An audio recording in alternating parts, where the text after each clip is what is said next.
नमस्कार. आज आमच्या अक्कासाहेबच्या घरी परडी सोडण्याचा कार्यक्रम होता.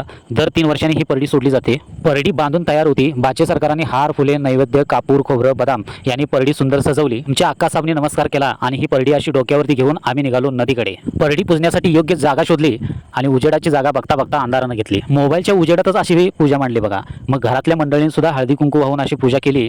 पण वारं सांगतो तुम्हाला इतकं जोरात होतं की काही केले हा कापूरच पेटना.